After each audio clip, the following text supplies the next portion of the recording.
سر سیاست کے میدان کا آپ نے کیونکہ ذکر کر دیا ہے تو جو ظاہر ہے ایک تو بڑے ہمارے فیلڈ مارشل ہیں ملک کے، واقعی جس طرح سے وہ لے کے چل رہے ہیں معاملات کو، اور ایک بڑے پنجاب کے جو ہیں وہ ملک احمد خان صاحب ہیں، اور اب وہ ڈٹ کر کھڑے ہو گئے ہیں اسپیکر پنجاب اسمبلی. وہ کہتے ہیں، کیا کہتے ہیں سر؟ انہی کی زبانی ذرا سنا دیتے ہیں. آج کافی انہوں نے جو ریفرنس دیا ہے جذبہ تھا، غصے میں بھی تھے ارکان اسمبلی کے خلاف جنہوں نے بدتمیزی کی تھی، طوفان برپا کیا تھا، ہنگامہ کیا تھا، ان کی نااہلی کا ریفرنس دائر کیا ہے الیکشن کمیشن کے پاس، اور وہ کہہ رہے ہیں کہ یہ میرا آئینی تقاضا تھا اور میں نے کوئی زیادتی نہیں کی. اپنا دفاع کیا انہوں نے، اچھا زوردار طریقے سے کیا ہے. اب کیسے کیا سر؟ ذرا انہی کی زبانی دکھا بھی دیتے ہیں. مس سٹیٹمنٹ، اللیجڈ مس سٹیٹمنٹ پر یہ کارروائی کی جا سکتی ہے. ملک کے وزیر اعظم کو نااہل کیا جا سکتا ہے. پاناما جیسی بدنما ججمنٹ دی جا سکتی ہے.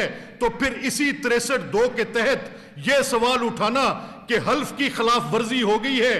حلف میں تو یہ کہا کہ میں اپنے فرائض منصبی آئین پاکستان اور اسمبلی کے قواعد کے مطابق ادا کروں گا، تو پھر اس کو ولفلی روز پلاننگ کر کے، ہاؤس کے بزنس کو obstruct کر کے، 12 کروڑ لوگوں کے رائٹ ٹو بی ریپرزینٹڈ اس مینڈیٹ کو چھین کر اس اسمبلی کو ایک تماشا گاہ بنا کر، تو پھر بند کریں یہ بات اور فیصلہ کریں. بتائیں کہ یہ آئین کے آرٹیکل چاہے اٹھا کر باہر پھینکیں، 63(2) ختم کریں، آرٹیکل 63 ختم کریں، جس میں واضح طور پہ لکھا ہے کہ اگر سپیکر یہ فیصلہ نہیں کرے گا تو آٹومیٹکلی 1 مہینے کے اندر اندر الیکشن کمیشن کے پاس یہ چلا جائے گا. میں نے فیصلہ کیا ہے کہ آئین میں نے لکھا ہے.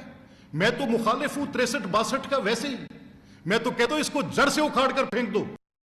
سر وہ کہتے ہیں نا کہ two wrongs can not make a right. دیکھیں ملک صاحب جو ہے ان کی یہ بات تو درست ہے کہ اتنا ہنگامہ، گالی گلوچ، آپ کوئی کام ہی نہ چلنے دیں تو پھر اسمبلی اس کام کے لیے تو نہیں بنی نا. لیکن سر آپ کوئی ہنگامہ بھی کبھی ہو جائے، آپ اس دن اسی پروگرام میں کہہ رہے تھے، لیکن ہنگامہ ہی ہنگامہ ہو اور گالی گالی ہو. پاکستان کی تاریخ تو بڑی بڑی ہے، تاریخ جو بھی ہے اس کو درست نہیں کرنا ہم نے، اس کے بس داغ پہ داغ لگاتے چلے جانا ہے.